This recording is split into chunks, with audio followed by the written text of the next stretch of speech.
Welcome to my channel ulit. Pakita ko na ngayon sa inyo kung paano install itong central door lock system na to.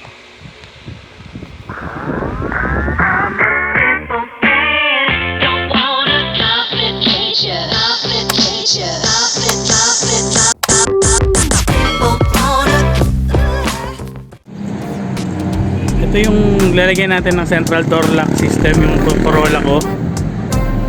Wala kasi to, manual lang to. Lagyan natin ng central door lock system to.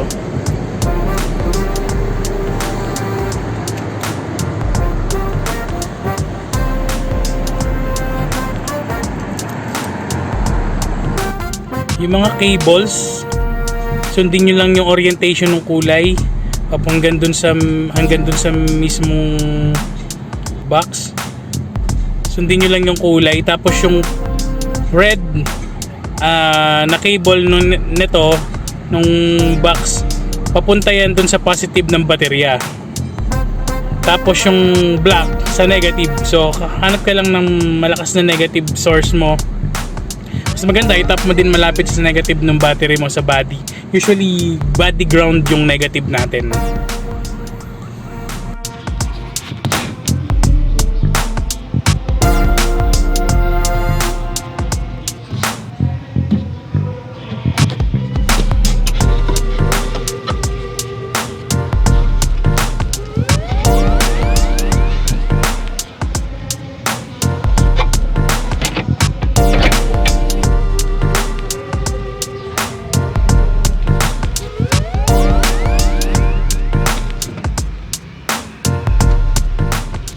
Yun, yung cabling natin dito sa likod, pinagbaliktad natin kasi baliktad yung orientation niya. So yung lock niya, imbis na pababa, pataas.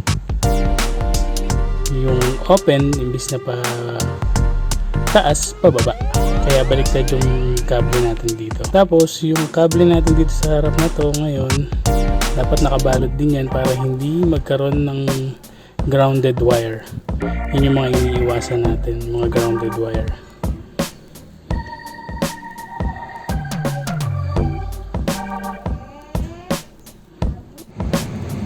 Ito yung switch, yung pula sa trunk opener ko. Kasi wala nang switch yung likod natin, so wala na yung cable nung trunk compartment. So lalagyan natin siya ng actuator. Tapos ito yung switch na gagamitin natin, yung pula. Ang wiring niyan is positive negative lang. So typical positive negative. Ito nakatap to dun sa positive nung actuator. Tapos yung negative niya, kumuha lang tayo ng negative na malakas dito sa loob. Ayan, pag pindot mo yan, open. So pag yun yung actuator natin ginamit, papunta dun sa lock. Ito, naglalak kasi yan kapag binaba mo na tong trunk, yung compartment door. Yan yung magiging opener natin ngayon. So ito yung finished product natin. Ito yung wiring ko, nilagay ko dito.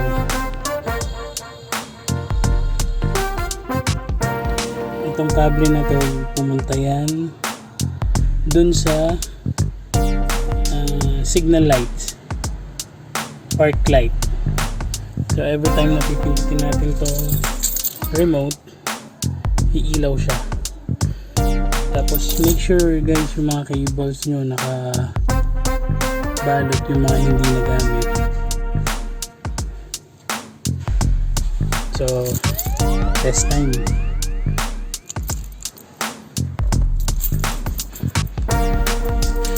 Natin yung lock, kung magla-lock, lock, open,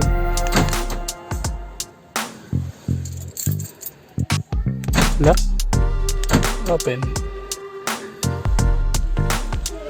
Lalagyan din natin itong switch na to para sa loob meron tayong lock tsaka open ng door. May mapipindot tayo ng lock and open. Ang cabling lang nito, ground wire, tsaka yung up and down. Itatap lang din natin siya dito sa up and down wire natin sa loob para gumana yung indoor lock nya. Actually ito pang ano to, window open and close, window switch. Same lang din naman yung gamit ng mga wiring. So ito yung gagamitin natin na switch, one way switch kasi to, non-lock, kaya pwede to.